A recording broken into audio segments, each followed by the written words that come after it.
예, 나누어 드린 것은 참고를 좀 하시면 되겠고, 자, 우리 성경 몇 군데를 좀 살펴봐야 예수님께서 말씀하신 이스라엘의 회복에 대한 이야기를 우리가 신약의 몇 군데하고 구약 몇 군데를 좀 같이 보고자 합니다. 먼저 마태복음 우리 23장 같이 한가 봅시다.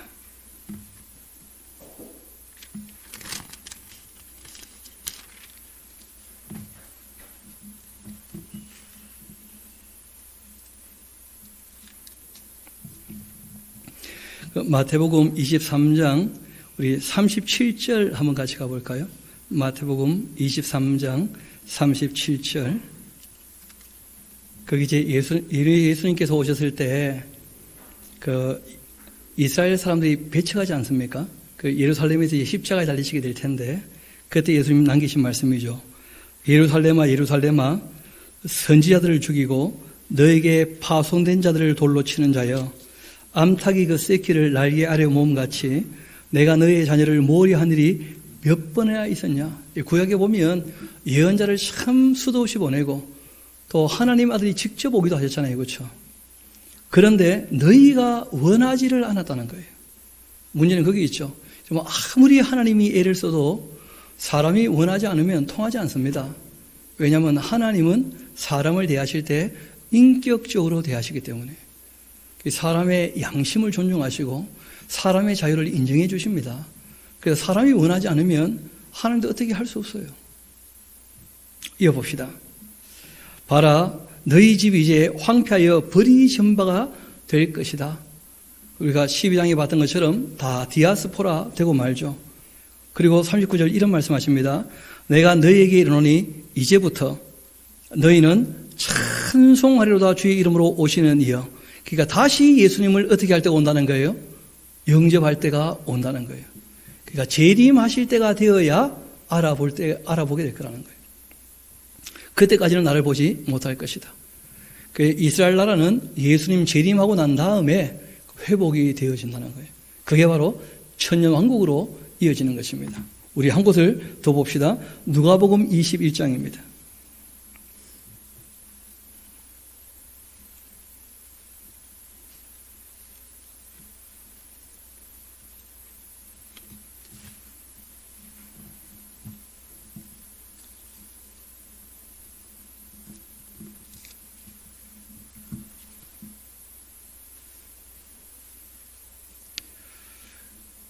거기 21장 24절 한번 봅시다.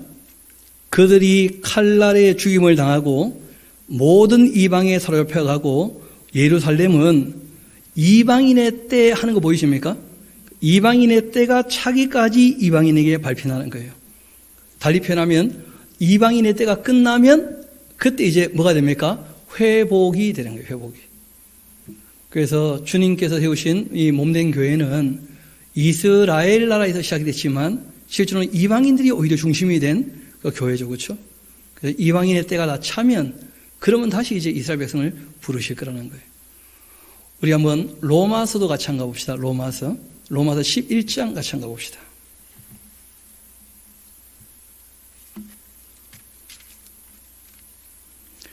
로마서는 잘 아시는 것처럼 복음에 대한 얘기를 쭉 하다가 이스라엘에게 주신 복음이 따로 있다는 거예요.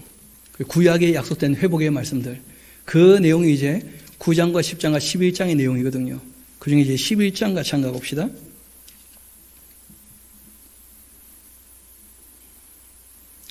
그 25절 말씀 한번 보겠습니다. 형제들아, 너희가 스스로 지혜에 있다고 하면서 이 신비를 너희가 모르기를 내가 원치 않는다. 이 신비는 이방인의 충만한 수가 들어오기까지 이스라엘에 들으는 우둔하게 되는 건데, 그러니까 이 이방인의 충만한 수라는 것이 바로 교회가 완성되는 것이죠. 그리하고 난 다음에 26절 온 이스라엘이 구원을 받게 될 것 아니냐. 그러니까 이스라엘 구원에 대한 이 회복에 대한 내용은 성경 참 여러 곳에 기록되어져 있거든요. 그것이 언제 이루어지냐, 언제. 그래서 예수님 말씀은 초림 때는 너희들이 영접을 안 하니까 우리가 다니엘서에서 봤죠. 오히려 예수님 기름 부음 받은 자를 어떻게 합니까? 죽여버리니까. 초림 때 안 되고, 오히려 초림 이후에 성령 오셔서 교회가 시작되고 난 다음에 이방인의 충만한 수가 다 차면 재림하시고 난 다음에 다시 부르실 거라는 게 다시. 그런 얘기를 이제 하신 겁니다. 우리 그러면 구약에 우리 한 두 군데만 한번 살펴봅시다. 세 군데 좀 살펴보면 좋겠습니다. 먼저 이사야서 35장 같이 한번 봅시다. 이사야 35장.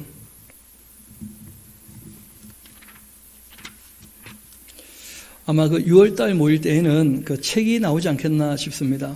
그 천유왕국에 대해서 관련된 모든 구절들 좀 정리해서 다시 이제 그 옮겨 적고 있는데, 이사야 35장 우리 같이 한번 봅시다. 우리 5절부터 한번 봐봐요. 그때가 되면 하는 내용이 나오죠. 맹인의 눈이 밝고 또 못 듣는 사람 귀가 다 열리게 될 거다. 저는 자 사슴같이 뛰게 되고 말 못하는 자 혀가 노래하게 될 거다. 한번 물어봅시다.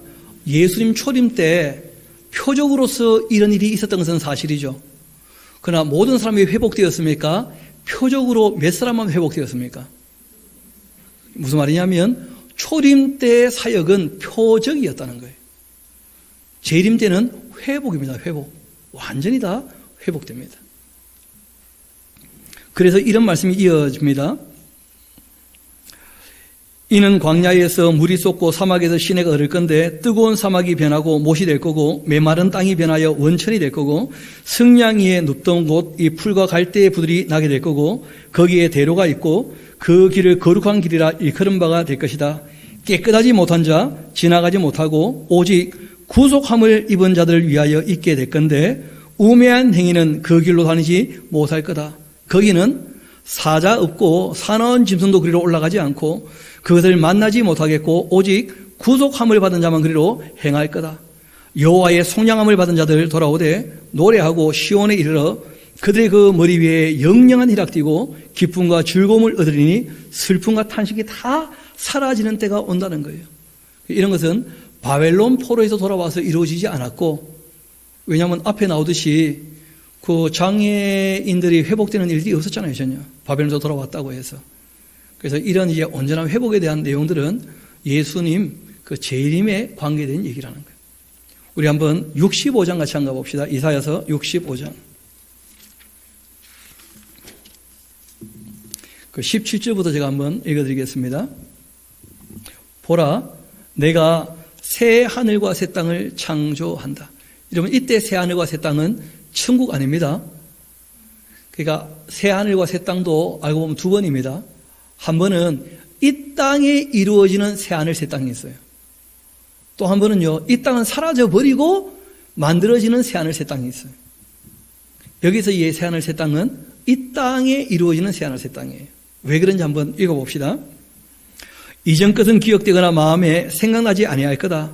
너희는 내가 창조하는 것으로 말미암아 영원히 기뻐하고 즐거워할 텐데 보라, 내가 예루살렘을 즐거운 성으로 창조할 거고 그 백성을 기쁨으로 삼고 내가 예루살렘을 즐거워하면서 나의 백성을 기뻐할 거다.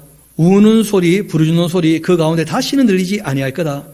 거기는 날수가 많지 못하여 죽는 어린이, 수완이 차지 못한 노인이 다시 없을 건데 곧 100세에 죽는 자가 있다면 젊은이라 하고 100세 못 되어 죽는 자가 있다면 저주받은 자라 할 거라는 거예요. 야, 물어봅시다. 천국에는 또다시 죽는 일이 있습니까? 없습니까? 그런데 여기는 죽음에 대한 얘기를 하고 있거든요. 그러니까 천국 아니고, 영원한 천국 아니고 새하늘 새 땅이지만 뭐라는 거예요? 천년왕국이에요. 천년왕국.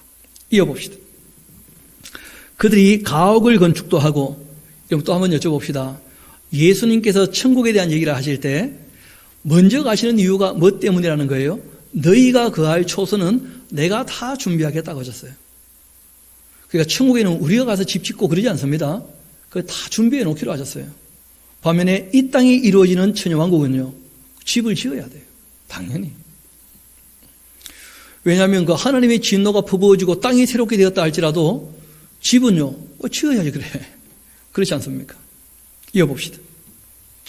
그 안에 살고 또 포도나무를 심고 열매를 맺고 열매를 먹을 거고 그들이 건축하는데 타인이 살지 않게 될 것이고 그들이 심는 것 타인이 먹지 않게 될 거다.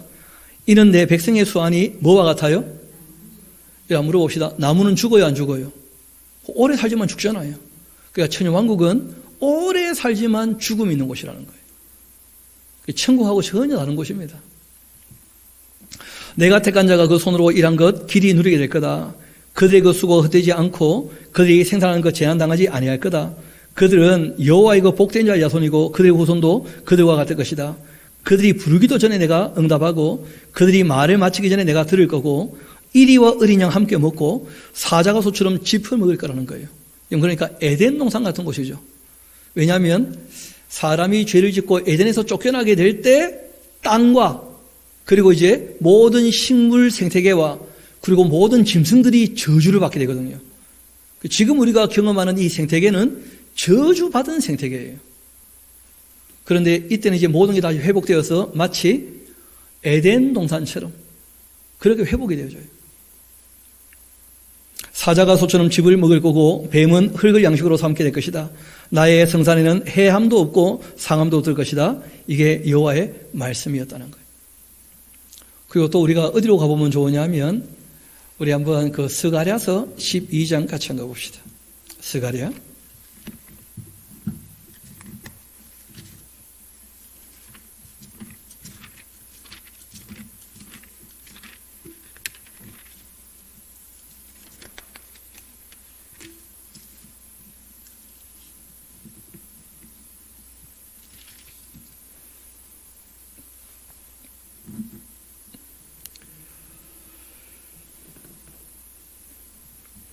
이런 거 10절로 한번 내려와 보시면 좋겠습니다. 10절 내가 다윗의 그 집과 예루살렘 주민에게 은총과 강구하는 심령을 부어줄 텐데 그들이 그 찌른 바 그를 본다는 거예요. 여러분 예수님을 초림하셨을 때 누가 찔렀죠? 그 이스라엘 백성들이. 그런데 그 이스라엘 백성들이 이제 예수님을 알아볼 때가 온다는 거예요. 그를 위하여 애통하게 될 것이다. 독자를 위하여 애통하듯 하며 그를 위하여 통곡하기를 장자를 위하여 통곡하듯 할 텐데 그날 예루살렘에 큰 애통이 있게 될 것이다. 그러니까 이 이스라엘 나라가 예수님 재림하시고 예수님 알아보게 되면 정말 슬피 울게 될 거라는 거예요. 왜 우리가 초림할 때 알아보지 못했던가? 그 울음이 정말 큰 울음이죠. 하다드리모네 같은 울음 같은 울음이라는 거예요. 이 하다드리모네의 울음은 어떤 울음이냐면 요시아라는 왕이 있었었는데 이 요시아 왕이 젊을 때 무기또 평원에 있거든요. 하다드리모네라는 곳이. 그 바로 느고와 싸우러 갔다가 거기에서 이제 죽고 말았었어요. 그 죽음을 이제 이스라엘 백성들이 애통할 때 정말 크게 울었거든요. 그런 울음 같은 큰 울음이 터져 나올 거라는 거예요. 그리고 13장 우리 이어봅시다. 그렇게 통에 잡아가고 이제 돌이키게 되어지면 그날 나오죠. 죄와 더러움을 씻는 셈이 우리와는 상관없습니다. 다윗과 예루살렘을 위해 다시 열릴 때가 온다는 거예요. 여러분 지금도 유대인들은 기독교를 인정합니까? 인정하지 않습니까? 인정하지 않아요. 그런데 좀 전에 말씀드렸던 것처럼 신약 성경에 말씀되었던 내용이 그대로 이루어지는 것을 확인하게 되어지면 그때 비로소 신약 성경을 인정할까요? 안 할까요? 또 예루살렘에서 두 증인이 부활하고 승천하는 걸 봤다면 예수님의 부활과 승천도 믿어질까요? 안 믿어질까요? 그때 돌이킨다는 거예요. 그렇게 해서. 그러면 이제 그날 죄와 더러움을 씻는 셈이 다윗의 족속과 예루살렘 주민을 위하여 열리게 될 거다.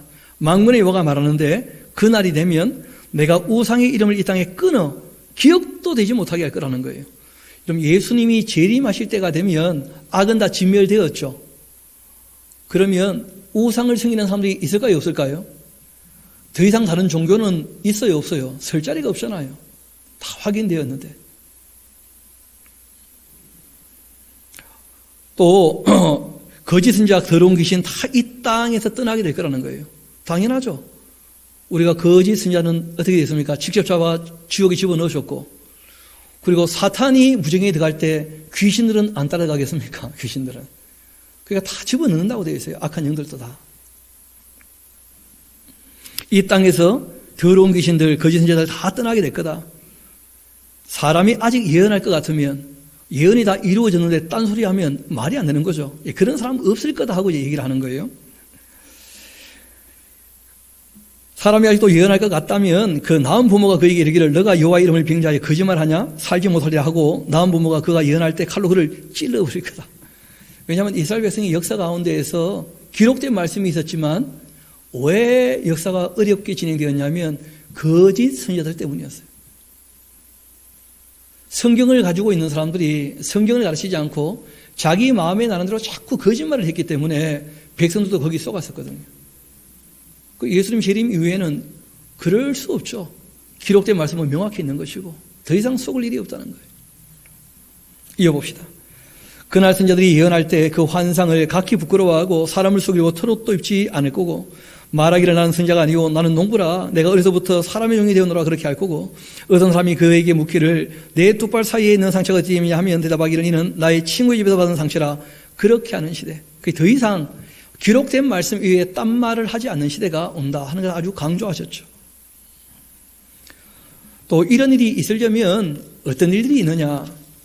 만군의 여호와가 말하는데 칼아 깨어 내 목자 내 짝된 자를 쳐라. 목자를 치면 양이 흩어지는 법이다. 작은 자들 위에는 내가 내 손을 들이울 것이다. 여러분 이거는 항상 있는 일이죠. 예수님께서 십자가에 달리실 때도 이 말씀을 그대로 인용했죠. 예수님을 치니까 예수님을 따르던 제자들 다 어떻게 했습니까? 다 뿔뿔이 흩어지고 말았다는 거예요. 여러분 세상에 위대한 지도자가 있다 할지라도 그 지도자를 치면 그럼 다 흩어지기 마련이에요. 그리고 작은 자들 위에 내가 내 손을 들이워서 정말 겸손한 사람들은 다 건져주시는 것이죠. 여호와가 말한다. 여러분 8절 좀 주의해 봅시다. 여러분 그렇게 인을 떼고 나팔을 불 때 있는 일들을 보게 되어지면 여러분 적그리스도가 있었잖아요. 그렇죠? 그러고 사람들이 적그리스도가 진짜인 줄 알고 따르다가 이거 아니네. 그렇게 할 수 있는 이유가 말씀에 기록된 대로 다 이루어지기 때문이에요. 그래서 이렇게 되어 있습니다. 여호와가 말하노라 이 온 땅에 거기 나오죠. 3분의 1은 멸망할 거지만 얼마나 남을 거라고요? 앞으로 잠깐 봅시다. 하나 둘 셋 넷 인을 떼면 얼마가 죽죠? 4분의 1이 죽는 전쟁. 그 다음 별이 떨어질 때 또 죽겠죠. 그 다음에 또 3분의 1이 죽는 전쟁이 있죠. 그런 전쟁들 다, 그 다음에 진노의 입에 퍼부어질 때 666 표받은 사람들 다 죽어나갈 때 아마겟돈 전쟁 또 있잖아요. 그런 일련의 모든 과정을 다 거치면 전 인류에 얼마가 죽을 거라고요? 3분의 2가 죽는다고요. 그러니까 우리가 계시록을 보니까 굉장히 현실적인 숫자라는 거예요. 계시록 내용과 딱 맞는. 그렇지만 얼마나 남아요? 666표를 받지 않는 3분의 1은 남는다는 거예요. 악에 속하지 않았던 사람들. 그러니까 실제로 휴거될 사람은 그리 많지 않다는 거예요. 휴거될 사람들은. 3분의 1은 거기 남을 것이다. 내가 그 3분의 1을 불 가운데에 던져 은같이 연단할 것이다. 그러니까 3분의 1은 뭐 할 거라고요? 진노의 대접은 알고 보니까 악이 진멸되는 과정이기도 하고 남아있는 자들을 어떻게 하시는 과정입니까? 연단하시는 과정이기도 하고 그런 거예요. 금같이 시험할 거다. 그들이 내 이름을 부르니 내가 들을 것이고 나는 말하기를 이는 내 백성이라 그렇게 할 거다. 그들은 말하기를 여호와는 내 하나님이시라 그렇게 할 거다. 또 한번 봅시다. 여호와의 날이 이르게 되면 그날 내가 너희의 재물이 약탈되고 너희 가운데 나누게 될 거다. 내가 이방 나라들을 모으고 예루살렘과 싸우게 하는데 성읍이 함락되기도 하고 과옥이 약탈되기도 하고 부녀가 욕을 당하기도 하고 성읍 백성이 절반이나 사로잡혀 가게 되기도 할 거다. 남은 백성은 성읍에서 끊어지지는 아니할 것이다. 여러분 3분의 1이 죽는 전쟁, 그리고 이제 그 후에 뭐가 있습니까? 적그리스도가 일어나고, 그리고 이제 진노의 대접이 퍼부어질 때 뭐가 있죠? 아마겟돈 전쟁. 그런 일들이 있게 되어지면 이스라엘 참 어려운 일들을 당할 거라는 거예요. 그러나 그들이 망하는 것이 아니고 남아있는 자들이 이제 천년왕국으로 들어가는 거예요. 이어봅시다. 그날 그 발이 3절 그때 여호와께서 나가사 그 이방 나라들 치시고 이왕의 전쟁의 날에 싸운 것 같이 그렇게 하실 텐데 그날 그 발이 예루살렘 앞 곧 동쪽 어디예요? 감람산에 서시게 될 것이다. 그 시온산 말고 어디 서신다고요? 감람산. 이게 진짜 재림이에요, 재림. 진노의 대접이 다 퍼부어지고 난 다음에 진짜 예수님 재림하실 때 이제 천년왕국으로 이어져 가는 거예요. 그때 세상이 완전히 어떻게 됩니까? 새롭게 되는 것이죠. 감람산은 그 한가운데가 동서로 갈라지고 매우 큰 골짜기가 되어 산 절반은 북으로 절반은 남쪽으로 옮기고 그 산 골짜기는 아셀까지 이르게 되고 너희가 그 산 골짜기로 도망하되 유다왕 우시아 때의 지진을 피하여 도망하던 같이 그렇게 할 거다. 나의 하나님 여호와께서 임하실 것이고 모든 거룩한 자들 주와 함께 할 것이다. 거룩한 자들이 함께 하는 거예요. 그날 빛이 없고 광명한 것들이 떠나가고 여호와께서 아시는 날인데 낮도 아니고 밤도 아닌데 그렇게 진노의 대접이 퍼부어져서 어두워져 가는 것처럼 보이지만 실상 그것이 악을 진멸하고 빛이 비치는 시대가 된다는 거예요. 어두워 갈 때에 빛이 있게 될 것이다. 그날 생수가 또 예루살렘에 솟아나고 절반은 동해로 절반은 서해로 흐를 거고 여름에 겨울에 다 그럴 거다. 그러면 여호와께서 천하의 왕이 되실 거라는 거예요. 우리가 한 가지 염두에 둘 것은 구약에서는 성자 예수님이 계시되었습니까? 안 되었습니까? 메시아 정도로 소개되고 있거든요. 그러니까 예수 그리스도의 통치 잘 안 보인다는 거예요. 그래서 여호와의 통치 이렇게 표현한 것이죠. 알고 보면 다윗의 위에 앉아 통치하신다는 말씀들이 에스겔서 예레미야서 여러 군데 나옵니다. 이어봅시다. 여호와께서 천하의 왕이 되실 거다. 그날 여호와께서 홀로 한 분이시고 그 이름이 홀로 하나가 되실 것이다. 모든 우상, 모든 종교 다 사라질 거예요. 온 땅이 아라바같이 되고 게바에서 예루살렘 남쪽 림몬까지 이를 거고 예루살렘이 높이 들려 그 본처에 있게 될 것이고 베냐민 문에서부터 천문자리와 성무송이 문까지 또 하나님의 그 망대에서부터 왕의 포도주 따는 곳까지 사람이 그 가운데 살며 다시는 저주가 있지 아니하리니 예루살렘이 평안히 서게 될 것이다. 예루살렘이 평안히 설 때가 온다는 거예요. 예루살렘을 쳤던 모든 백성 여호와께서 내리실 재앙은 이러하다. 곧 섰을 때에 그들의 살은 썩고 그들의 눈동자가 눈구멍 속에 썩고 그 혀가 입속에서 썩게 될 거다. 그날 여호와께서 그들을 크게 일어나게 하시리니 피자 손으로 붙잡고 피자 손들어 칠 거고 유다도 예루살렘에서 싸우리니 이때 사방에 있는 이방 나라들 보화 곧 이 금은과 의복이 심히 많이 모여지게 될 것이다. 또 마이가 노새와 낙타와 나귀와 그 진에 있는 모든 이 가축에게 미칠 재앙도 그 재앙과 같게 될 것이다. 그러니까 하나님 반대편에 섰던 모든 악한 것들은 어떻게 됩니까? 완전히 신멸당해요. 그리고 이제 이스라엘이 회복되는데 실상은 이스라엘을 중심으로 한 만국을 통치하십니다. 모든 나라가 돌아오는 거예요. 쉽게 말하면 이스라엘은 이제 구약이라는 성경이 있으니까 그 일어날 일들을 보고 돌아올 수 있잖아요. 그렇죠? 다른 나라도 기독교인들이 있었던 나라들이죠. 대부분 다. 이런저런 이야기는 들었을 거라는 거예요. 그렇지 않다 할지라도 양심이 올곧은 사람이라고 하면 그러면 666표 같은 거 받을까요? 안 받을까요? 여러분 인격이 살아있으면 자유가 얼마나 소중한데 표를 받아 남에게 매이겠습니까? 그러니까 실제로 인격이 건전하고 양심이 살아있는 사람이라면 666표 같은 거 안 받거든요. 그래서 하나님께서 만국을 통치할 때가 온다는 거예요. 만국을 통치할 때가. 이어봅시다. 16절 예루살렘을 치러 왔던 그 이방 나라들 중 남은 자, 그 나오죠. 남은 자들. 그래서 이제 해마다 올라와 그 왕 만군의 여호와께 경배하면서 뭘 지킬 겁니까? 초막절에 많은 날이죠. 초막절은 날 잡아서 성경 배우는 날이에요. 그 아시는 것처럼 6월절은 역사를 가르치죠. 그렇죠? 해방의 역사를. 초막절은요. 성경을 가르치는 날이에요. 그러니까 천년왕국에 들어갔다 할지라도 하나님은 성경을 통해 계시된 하나님을 먼저 만나 배워야 하나님을 직접 뵈도 알아볼 수 있는 거예요. 그래서 딴 거 안 합니다. 천년왕국에.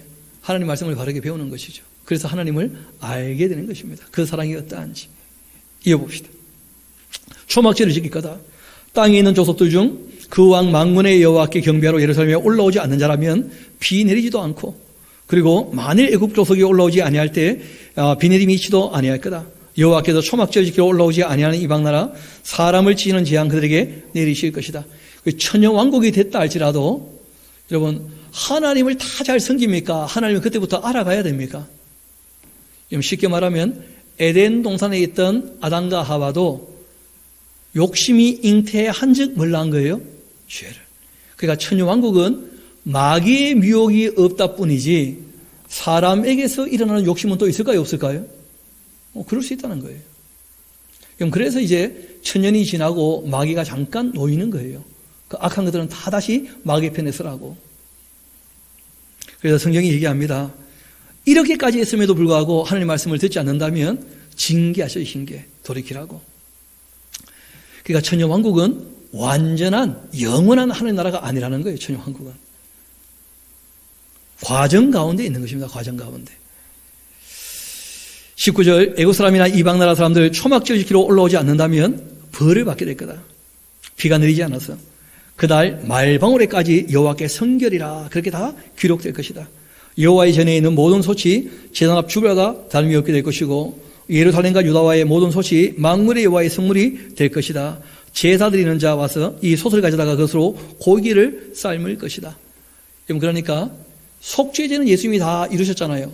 속죄 희생 양이 되셔가지고. 그러니까 여러분 남아있는 제사들이 있습니다. 감사의 제사나 나눔의 제사나 찬양의 제사나 여전히 남아있는 거예요. 그리고 그날 만군의 여호와의 전에 가난한 사람이 다시는 있지 아니할 것이다. 여러분 실제로 이제 우리가 제사라고 하는 것을 알게 되면 좀 바뀌는 부분이 있는데 우리 한번 예레미야서 7장 같이 한번 봅시다. 제사가 실제로 본질적으로 무엇인지. 예레미야서 7장입니다.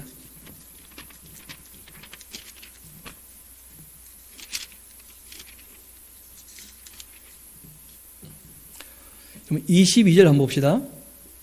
사실은 내가 너희 조상들을 애굽 땅에서 인도하여 낸 날 번제나 희생에 대하여 말한 것이 아니었다. 그러니까 레위기에 나오는 제사는 원래 본질적인 게 아니었다는 거예요. 오직 내가 이것을 그들에게 명령한 이유는 내 목소리를 들으라고 그렇게 했던 것이다.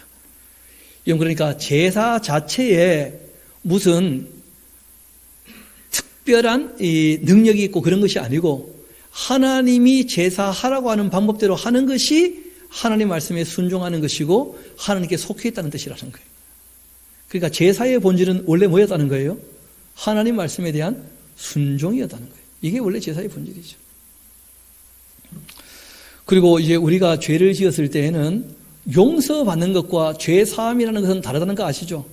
왜냐하면 용서를 받는 것은 받는 것이지만 죄는 짓는 순간 지나가 버려요. 내가 지었던 죄에 대하여 값은 지불이 어차피 안 되는 거예요. 용서를 받았다 할지라도. 그래서 죄에 대한 값은 반드시 누군가가 지불하셔야 돼요. 그래서 죄를 사하는 권세는 누구한테밖에 없습니까? 하나님께. 왜냐하면 하나님은 그때 억울함 받았던 사람들, 과거에 억울한 일을 겪었던 모든 사람들에 대하여 신원, 억울함을 풀어줄 수 있는 능력이 하나님께 있는 줄 믿습니다. 죄 사는 권세가 하나님께만 있다는 거예요. 왜냐하면 일생뿐 아니고 영생의 주인이시니까. 이 세상뿐 아니라 저 세상의 주인이시니까. 하나님께서 이 세상의 억울한 일을 얼마든지 다 풀어줄 수 있는 능력이 있으시다는 거예요. 그러면 천년왕국 어느 정도 좀 정리가 되셨죠? 그러니까 이스라엘을 중심으로 한 만국이 하나님께 돌아오게 될 회복에 대한 이 언약이 구약에 실제로는 굉장히 많거든요. 그런데 그런 것이 지금 신약에서 계시록을 봤을 때 이루어지는 시점이 없다는 거예요. 알고 보니까 천년왕국 이외에는 그 그림이 아무데도 그려지지 않는다는 거예요. 자, 그럼 다시 이제 우리 20장으로 돌아갑시다. 이제 얼마 안 남았죠?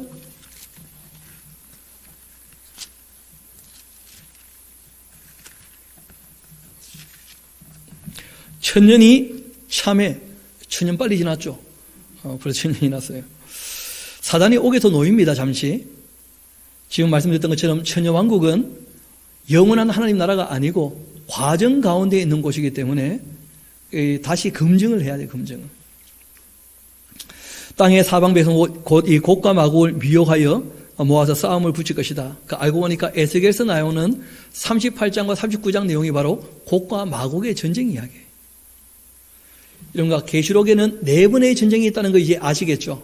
한 번은 4분의 1이 죽는 징조로서의 전쟁, 두 번째는 3분의 1이 죽는 진짜 마지막 징조로서의 전쟁, 그 다음에 진노의 듭이 퍼부어질 때 그 아마겟돈 전쟁, 이거는 진노의 듭이죠. 그렇죠? 악을 진멸하는 전쟁. 그리고 이제 마지막, 정말 마지막으로 이 마귀에 속한 악을 완전히 진멸하는 전쟁이 천년왕국이 지나고 난 다음에 곡과 마곡이 미혹되어서 일어나는 이 전쟁이에요. 이 전쟁이 이제 진짜 악이 어떻게 됩니까? 완전히 도말되어져. 이제는 더 이상 악이 없어요. 이어봅시다. 그들이 지면에 널리 퍼져 성도들의 그 짐과 사랑하시는 성에 두르고 하늘에서 불이 내려와서 그들을 태워버리고 또 그들을 미혹하는 마귀가 불과 유황못에 던져질 텐데 거기는 그 짐승과 거짓 선자도 있어 세세토록 밤낮 괴로움 받더라. 그리고 또 내가 크고 흰 보좌와 그러니까 천여왕국이 지나고 난 다음에 이제 뭐가 있느냐면 백보좌 심판이라 그래요. 천여왕국이 지나면 음부에 있는 사람들이 이제 살아나서 심판을 받아야 돼요. 내가 크고 흰 보좌와 그 위에 앉으신 이를 보니 땅과 하늘이 그 앞에 피하여 간 데가 없더라. 또 내가 보니 죽은 자들이 큰 자 작은 자 그 보좌 앞에 서 있는데 책들이 펴 있고 또 다른 책들이 펴졌는데 곧 생명책이라 죽은 자들이 자기 행위를 따라 책들에 기록된 대로 심판을 받더라. 여러분 꼭 기억하셔야 될 것이 책은 두 권이라는 거예요. 생명책과 그 다음 어떤 책요? 행위책. 여러분 쉽지 않은 얘기지만 음부에 갔다고 해서 다 천국 가느냐, 다 지옥 가느냐, 그렇지 않을 수 있다는 거예요. 음부에서 알게 되는 영혼들도 있거든요. 그래서 뭐가 있는 거예요? 심판이 있는 거예요. 그래서 백보자 심판에 생명책이라는 말이 나와요. 쉽게 말하면 너무 양심적으로 살았는데 누가 전해주지 않아가지고 하나님도 몰랐어요. 예수님도 몰랐고. 그런 사람 죽고 난 다음에 낙원 가기는 쉽지 않겠죠. 어디 갔을까? 음부이겠죠, 대부분 다.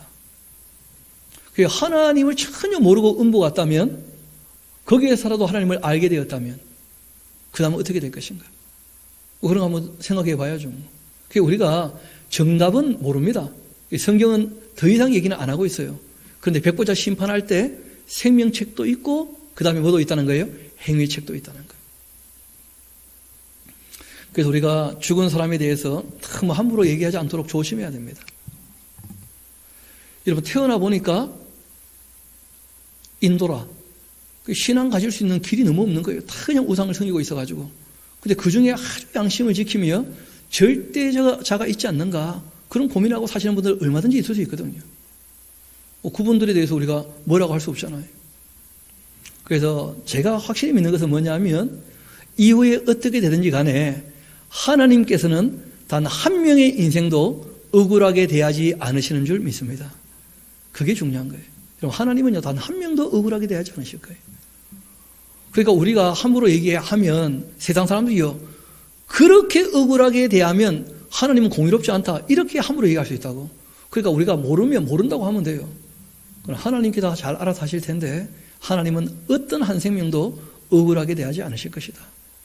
그 사람들이 중요한 것이 아니고 우리가 정말 착하고 충성되게 하나님을 섬기는가 그게 중요한 것이지 남의 구원에 대해서 뭐 그리 고민이 많은 거예요 대체. 자기 잘해야지. 그런 정도로 딱 얘기를 정리하면 큰 문제가 없는 거예요.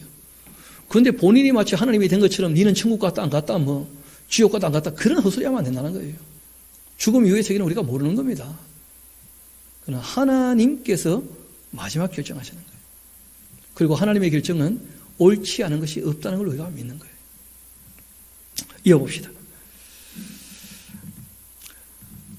생명책이 있고 행위를 따라서 책에 기록된 대로 심판받아요. 거기 생명책과 함께 뭐가 있다고요? 행위책이 있다는 꼭 기억하셔야 돼요. 바다가 그 가운데 죽은 자들 내주고 또 사망 음부도 그 가운데 죽은 자들 다 내주고 그리고 각 사람이 자기 행위대로 심판을 받고 사망과 음부도 불못에 던져지게 되고 이것이 둘째 사망 곧 불못이라. 누구든지 생명책에 기록되지 못한 자라면 불못에 던져지게 될 것이다. 그러니까 악에 속한 사람은 다 망하는 겁니다. 하나님 편에 서야지. 그리고 이제 21장 보면 또 하고 시작을 하죠. 여러분 이게 이제 진짜 천국 이야기예요. 이제 천년왕국 끝났고 이제 진짜 새하늘 새 땅 이게 뭐로 이어진다고요? 천국으로. 그러니까 요한이 보신 천국의 모습인 거예요. 또 내가 새하늘 새 땅을 봤는데 처음 하늘과 처음 땅은 없어지게 되었고 바다도 다시 있지 않게 되었다. 여러분 그러면 천년왕국은 어떻게 되는 건가? 우리 한번 고린도전서 15장 다시 한번 가봅시다.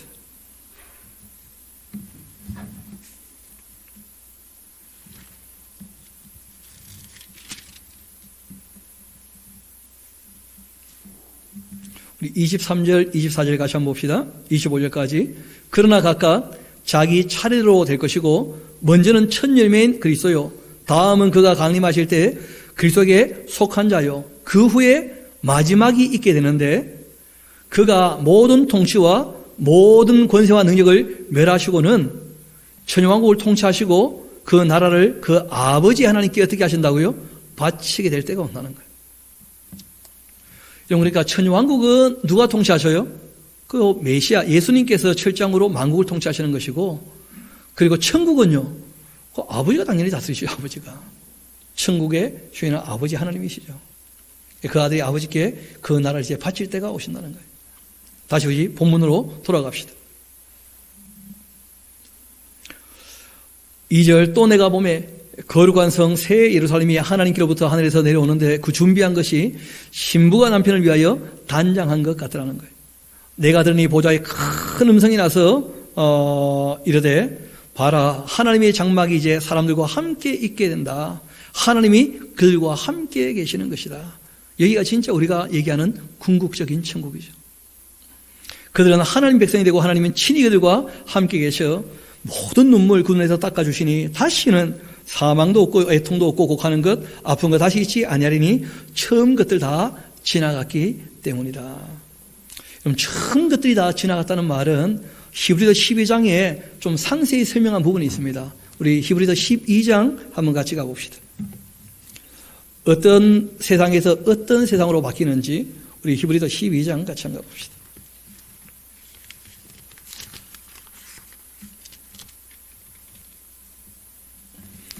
26절부터 한번 봅시다. 히브리서 12장 26절. 그때 그 소리가 땅을 진동하였거니와 이제는 약속하여 이르시되 내가 또 한 번 땅뿐 아니라 하늘도 진동하리라 하셨다. 하늘과 땅이 완전히 새롭게 될 때가 올 텐데 이 또 한 번이라고 하시는 이유는 진동하지 아니한 것을 어떻게 해요? 영원히 존재하게 하기 위함이다. 새하늘 새 땅을 하나님께서 주시는 이유는 이 땅은 다 흔들리고 변하고 바뀌는 거라. 영원한 게 아니라는 거예요. 그래서 흔들리지 않는 영원한 것을 주시려고 하늘과 땅을 완전히 한번 새롭게 하실 때가 온다는 거예요. 이어봅시다. 이렇게 진동한 것들 곧 만드신 것들이 변동될 것을 나타내는 거다. 흔들리는 것은 언젠가는 변한다는 거예요. 그러므로 우리가 흔들리지 않는 나라를 받았은 즉 은혜를 받자 이로 말미암아 경건함과 두려움으로 하나님을 기쁘시게 섬겨야 하지 않겠는가. 하나님 나라는 영원히 변하지 않는 거예요. 천국은요 변한다니까요. 천년왕국은요, 천년왕국과 영원한 천국은 구별할 수 있으면 좋겠다는 말씀을 드립니다. 다시 이제 본문으로 돌아옵시다. 처음 것들이 다 지나갔기 때문이다. 보좌에 앉으시니가 말씀하십니다. 봐라 이렇게 내가 만물을 새롭게 한다. 진동하던 것, 변동하던 것을 영원히 변하지 않는 것으로 완전히 새롭게 하셨다는 것.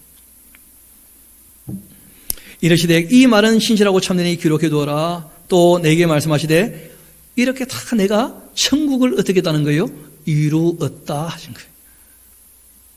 십자가에서는요, 그 죄값을 치르시고 아버지의 뜻을 따르는 거 다 이루신 것이죠. 내가 다 이루었다. 여기서 이루신 것은요, 이제는 천년왕국도 지났고 드디어 천국을 다 내가 이루었다. 그렇게 하셨다는 거예요. 이거 이제 요한이 먼저 본 거죠. 나는 알파와 오메가고 처음과 마지막이라.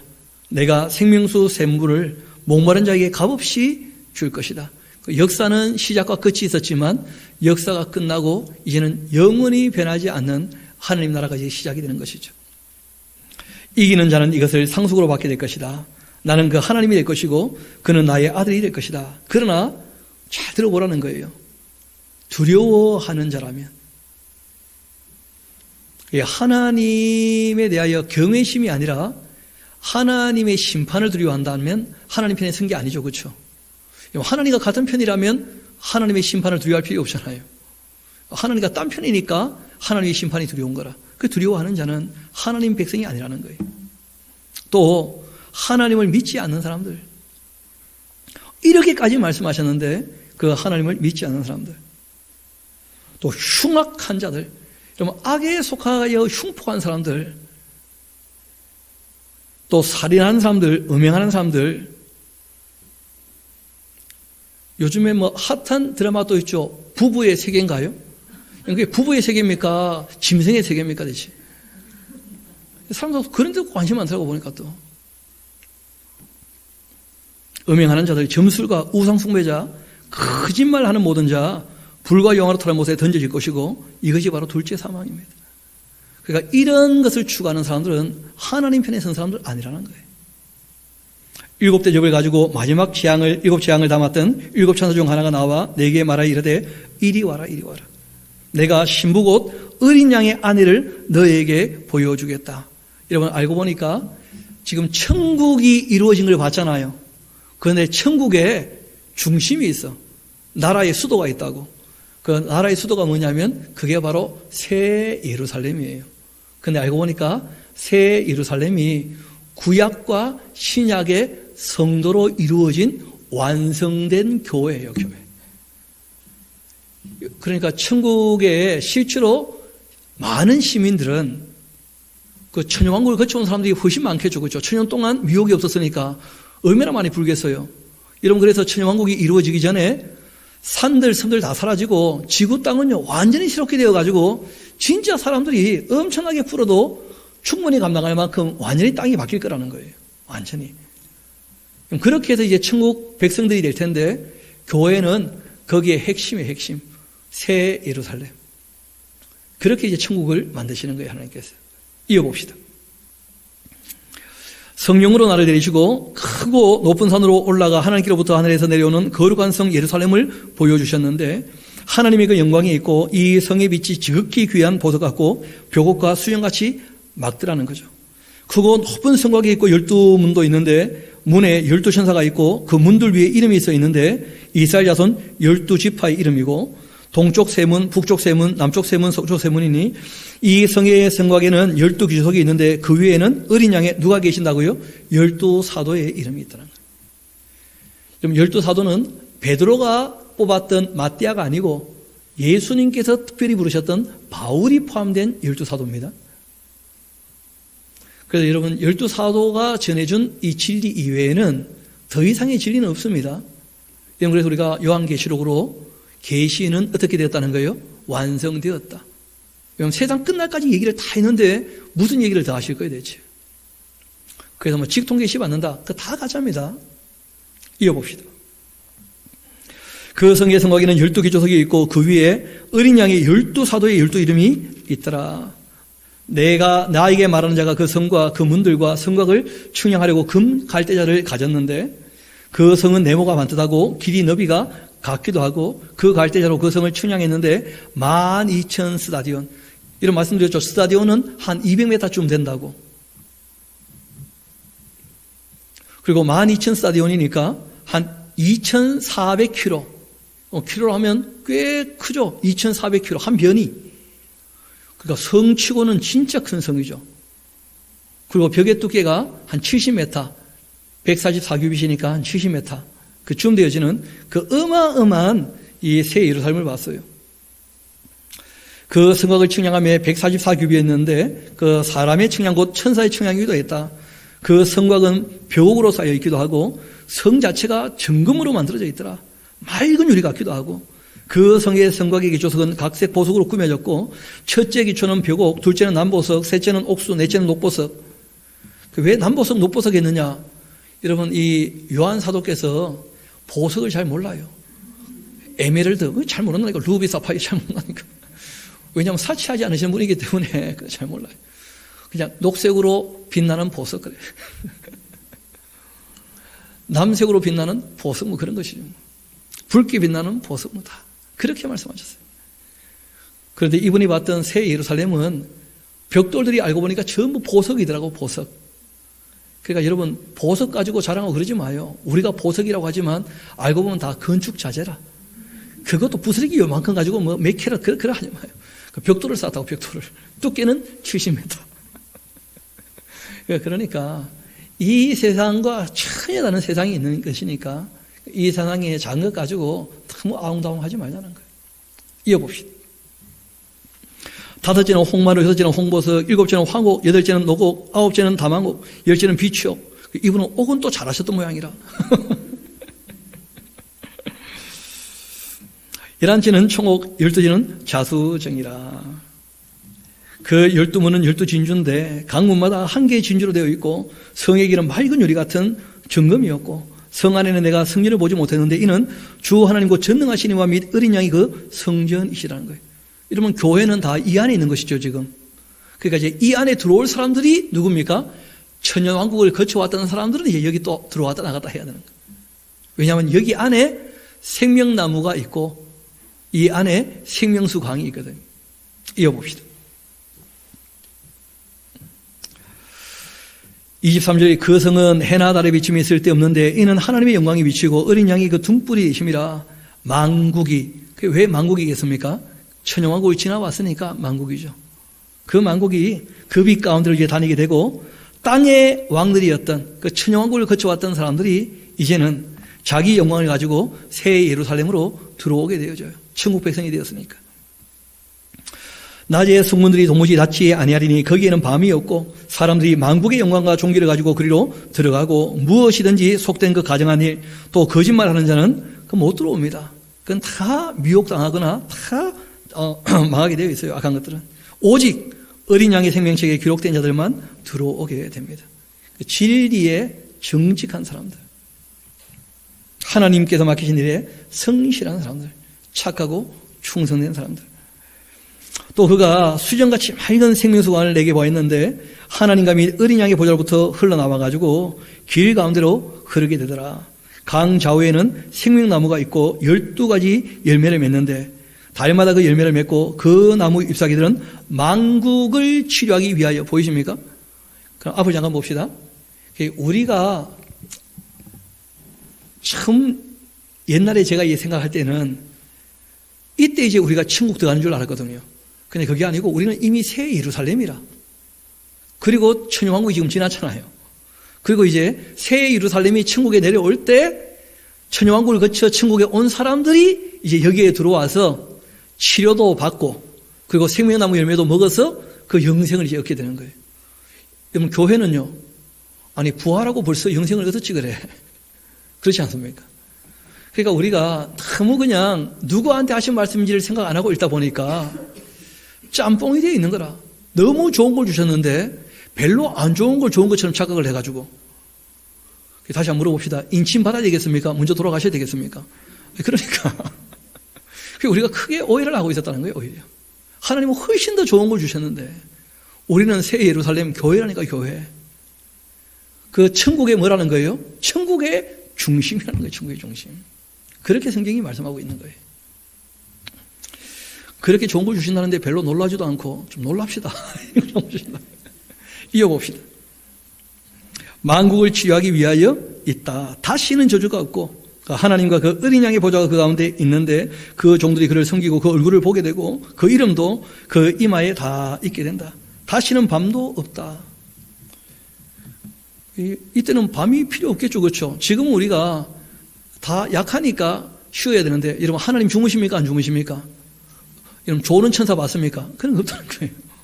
그러니까 천국에는 밤이 없어요. 밤이. 등불과 햇빛도 쓸 데가 없다. 이는 주 하나님께서 그들에게 비치심이라 그들이 세세토록 왕노릇 하리로다. 이런 얘기 했더니 어떤 분이요, 그래도 천국에도 쉬고 싶을 텐데 눈 감고 쉬면 됩니다. 눈 감고 되니까. 하여튼 희한한 걱정하는 사람들 많더라고 보니까. 또 그가 내게 말하기를 이 말은 신실하고 참된지라 주 곧 선자들의 그 영의 하나님께서 그 종들에게 반드시 속히 되어질 일을 보이시려고 그 천사를 보내서 다 알게 하신 것입니다. 봐라, 내가 속히 오리니. 이 두루마리의 예언의 말씀을 어떻게 하는 자가요? 왜 그렇죠? 다 읽어보고 들어봤잖아요. 이제 뭐만 남았습니까? 지킬 내용이 뭐예요? 두려워하지 마라. 세상이 아무리 악해도 죽음조차도 하지 말라고요? 두려워하지 말라고. 코로나19 너무 두려워하지 마. 조심하는 것이지 두려워할 필요는 없다는 거예요.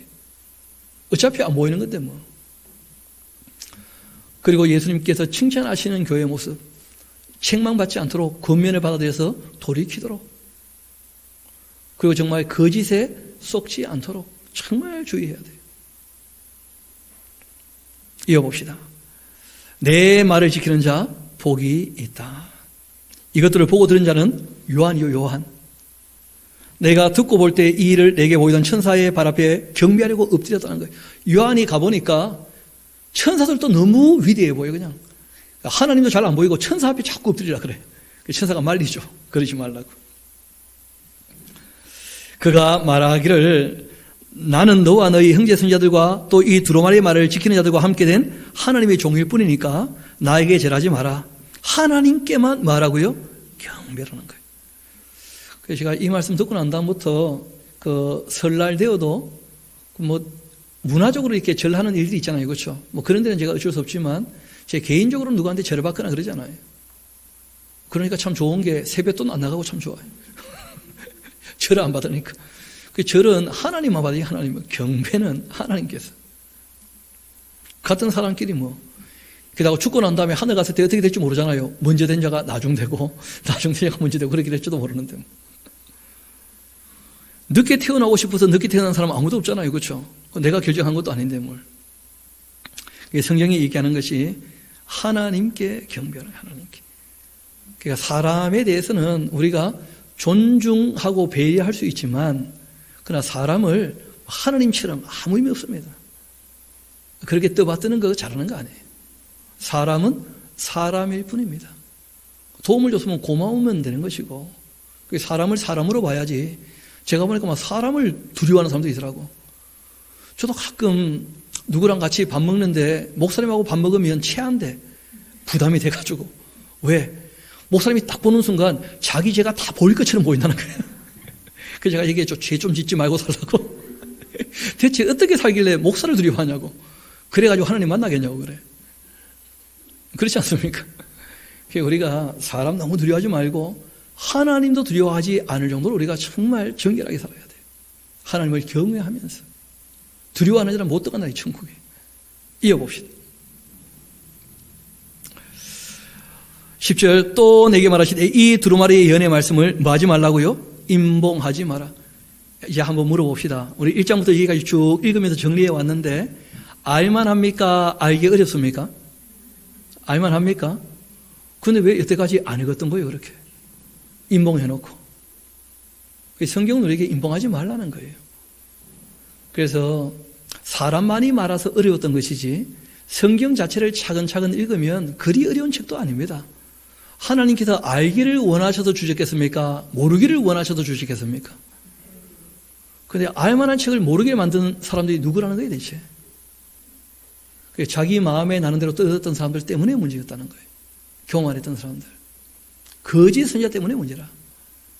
우리가 폐일은하고 하나님 말씀을 바르게 알아갈 수 있게 되기를 소망합니다. 요한계시록뿐 아니고 창세기부터 모든 책을 차근차근 다 아는 게 중요하다는 게 아는 게.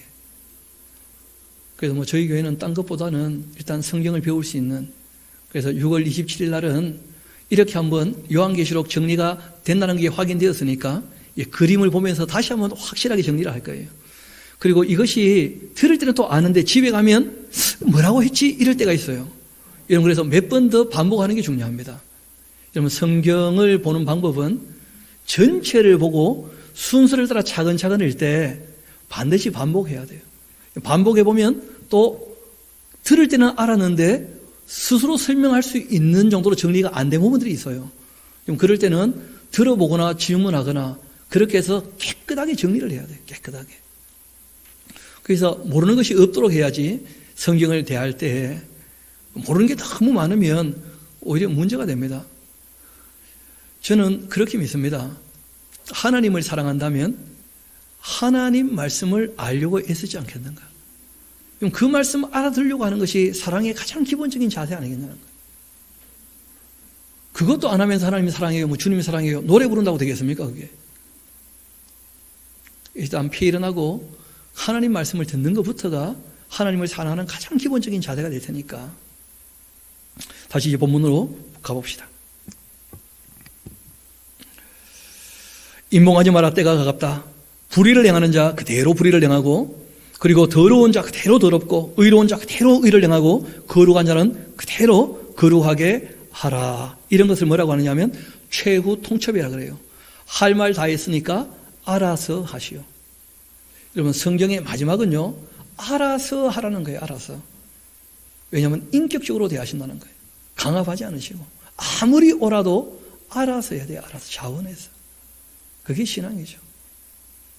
옳다고 강요하는 것도 잘하는 게 아니라는 거예요. 오라도 결정은 누가 하도록요? 상대가 본인이 하도록. 오라도. 바라 내가 속히 오리니 내가 줄 상이 나에게 있어 각 사람에게 뭐라고 되어 있습니까? 그가 행한 대로 갚아줄 거예요. 행한 대로. 그게 다 알아서 하시면 됩니다. 알아서. 나는 알파와 오메가요, 처음과 마지막이고 시작과 마침이 된다. 그리고 이런 말씀하시죠. 자기 두루마기를 빠는 자. 이런 두루마기가 뭐였죠?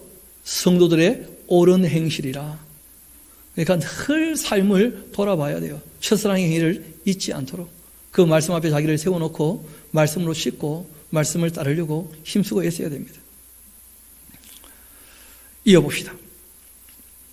자기 두루마기를 빠는 자 복이 있다. 이는 그들이 생명나무에 나가며 문들을 통하여 성에 들어갈 권세를 받으려 합니다. 개들, 점술가들, 음행하는 자, 살인자, 우상 숭배자, 거짓말을 좋아한다. 그런 사람들은 다 성 밖에 있게 될 거라는 거예요. 여러분, 요즘에 그 넷플릭스라고 그 드라마, 영화 뭐 이런 거 많이 보여주는 그런 플랫폼이 있더라고요, 보니까. 그런데 여러분, 거기 나오는 거의 모든 이야기들은 역사적 사실일까요? 아니면 지어낸 거짓말들일까요? 그 조심하라는 거예요. 그런데 너무 시간 주지 마요. 여러분, 대부분 드라마는 다 거짓말들이에요. 거짓말. 우리가 진짜를 살아야지. 그렇지 않습니까? 우리에게 주어진 시간과 그리고 물질과 환경은 그리 많지 않은데 너무 엉뚱한 데 시간을 많이 들이지 말라는 거예요. 교훈이 있을 만한 이야기 같으면요, 뭐 그거 듣는다고 뭐라 하지는 않을 겁니다. 그런데 너무 그런 데 빠져가지고 심취해가지고 뭐 하루 종일 막 그냥 미드 정주행. 근데 정주행 했는데 남는 게 별로 없어, 그냥. 들어보니까. 그러니까 조금 생각을 해봐야 돼요. 너무 시간을 그렇게.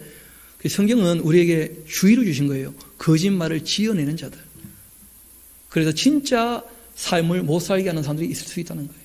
지금도 애들 다 거짓말에 빠져있죠. 스마트폰에 빠져가지고 스스로 SNS에서 자기는 괜찮은 사람처럼 남들한테 자꾸 거짓말하는 게 익숙하게 되었다는 거예요. 진짜의 삶을 살지 못하는 거라. 그런 게 별로 의미가 없다는 겁니다, 성경은.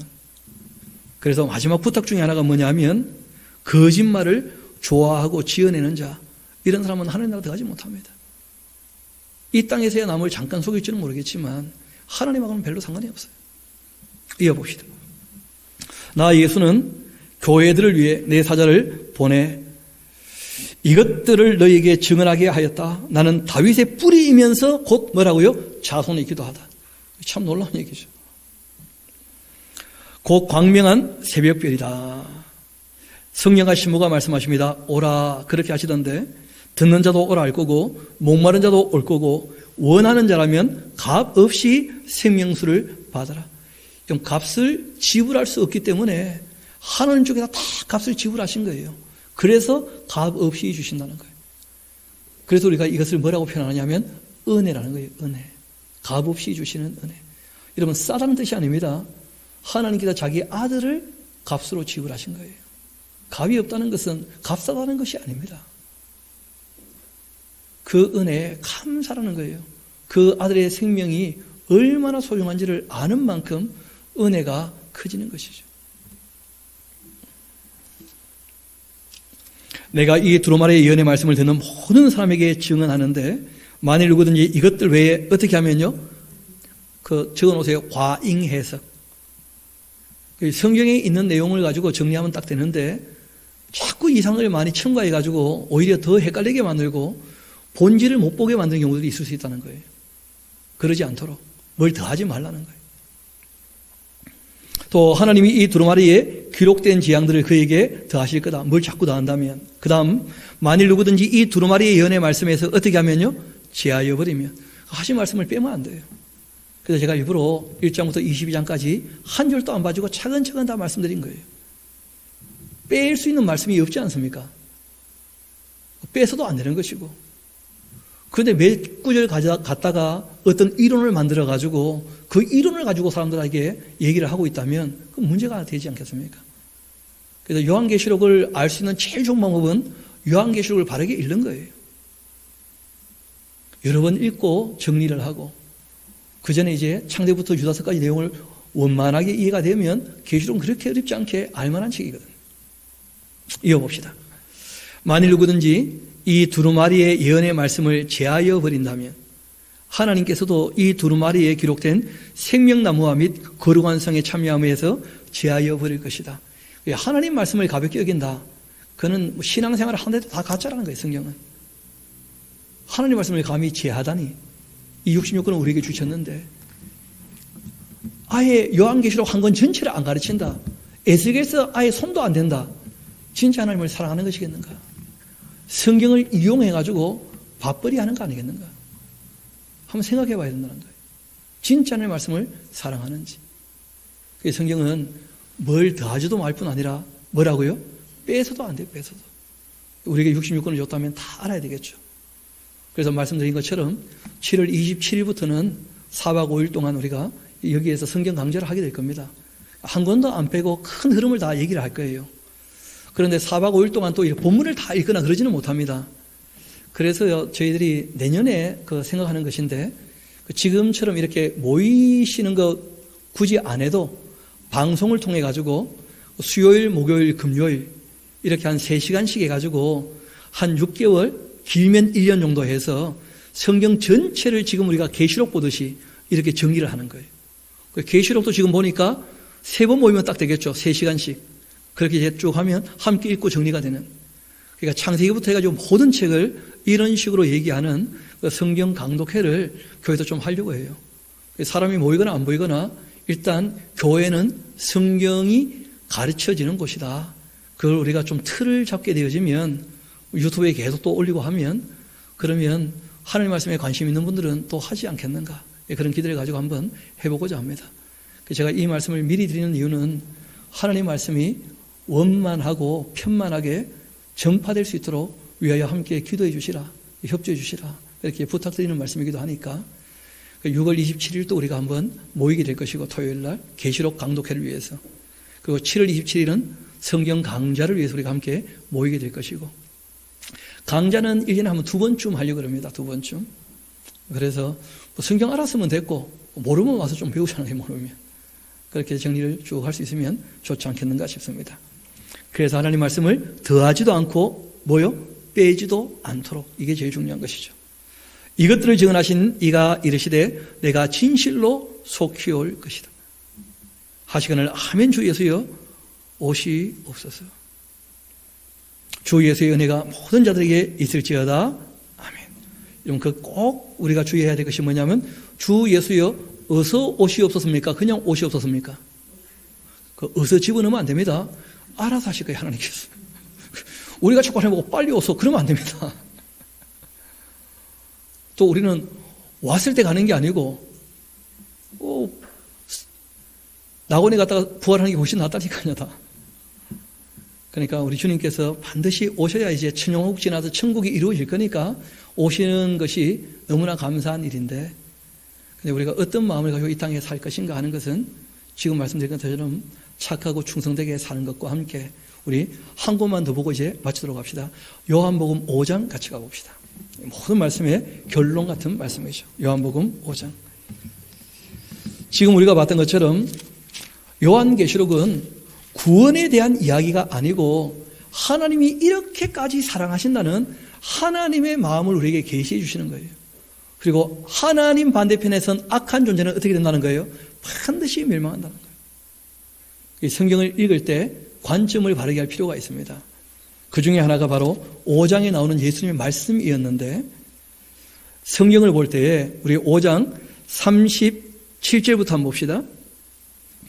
또한 나를 보내신 아버지께서 친히 나를 위하여 증언하셨다.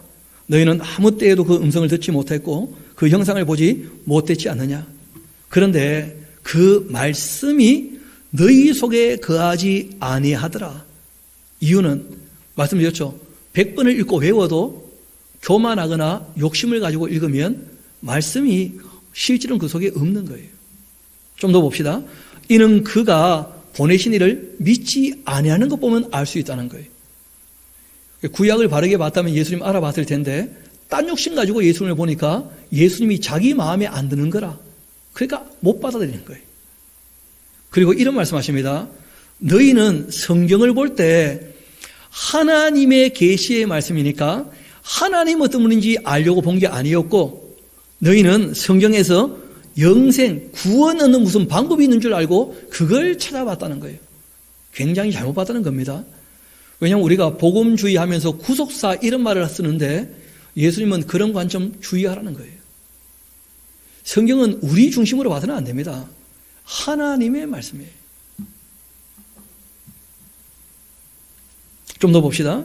너희가 성경에서 영생을 얻는 줄 생각하고 성경을 연구하는 모양인데 이 성경은 그런 책 아니고 나에 대하여 증언한 말씀이고 구원은 내가 은혜로 베푸는 거라는 거예요. 내가. 그런데 정작 너희가 영생을 얻기 위해서 은혜로 구원을 베푸는 나에게 오기는 원하지 않고 무슨 영생 얻는 방법을 찾고 앉았다는 거예요. 나는 사람에게서 영광을 취하지 않는다. 그런 사람을 통해서는 영광받지 않으신다는 거예요. 자기 구원이 목적인 사람은 하나님과 별로 관계가 없어요. 하나님을 사랑해야지. 우리 한번 42절은 같이 한번 읽어볼까요? 시작. 다만 하나님을 사랑하는 것이 너희 속에 없음을 내가 알았다. 끝장입니다. 우리가 하나님의 말씀을 읽고 듣고 배우는 이유는 그 크신 사랑이 무엇인지 또 우리에게 하신 진리가 무엇인지 우리가 하나님의 뜻을 알고자 말씀을 배워야지 다른 자세를 가지고 배우면 외우고 있어도 모른다는 거예요. 외우고 있어도. 너희 속에 그 말씀이 거하지 않는다는 거예요. 왜냐하면 자기 욕심에 부합된 것들만 남아있어. 그는 성경에 있는 말씀이지만 자기 욕심일 뿐이라는 거예요. 자기 욕심. 그래서 몇 구절 외워가지고 성경 아는 것처럼 그러면 안 됩니다. 정말 하나님을 사랑한다면 그 하신 말씀을 잘 알아들을 수 있게 되기를 소망합니다. 사랑하는 마음으로 알아들으려고 하면 충분히 알아들을 수 있다는 거예요. 알아들으면 이제 우리에게 하나님께서 원하시는 뜻이 있어요. 우리가 그 뜻을 따라 사는 저와 여러분 되기를 소망합니다. 우리 함께 기도하도록 하시겠습니다. 아버지 하나님 감사합니다. 저희를 불러주시고 주님의 말씀을 알아둘 수 있는 복된 길을 허락하신 것 감사합니다. 우리의 신앙의 선배들이 요한부터 시작해서 참 많은 수고를 하여 여기까지 계시록이 전달되었는데 여러분 그 우리의 신앙의 선배들의 수고를 우리가 늘 기억하며 우리가 이 말씀들을 바르게 알아갈 수 있게 주님 늘 도와주시기를 소망합니다. 무엇보다 주님께서 모든 것을 계획하신 대로 그 계획하신 말을 우리에게 말씀하셨사오니 우리가 창세기부터 시작해서 계시록까지 한 말씀도 모르는 것이 없이 바르게 알아가기를 소망하오니 주님 늘 선한 기회를 저희들에게 허락해 주시기를 소망합니다. 무엇보다 거짓된 사람들이 많이 활동하는 것을 보게 되어지는데 우리가 미혹당하지 않도록 시험에 빠지지 않도록 악에 물들지 않도록 저희들을 도와주시기를 소망합니다. 모든 걸 주님께 의탁합니다. 감사드리며 우리의 구주가 되시는 예수님 이름으로 기도합니다. 아멘. 수고들 많으셨습니다. 감사합니다.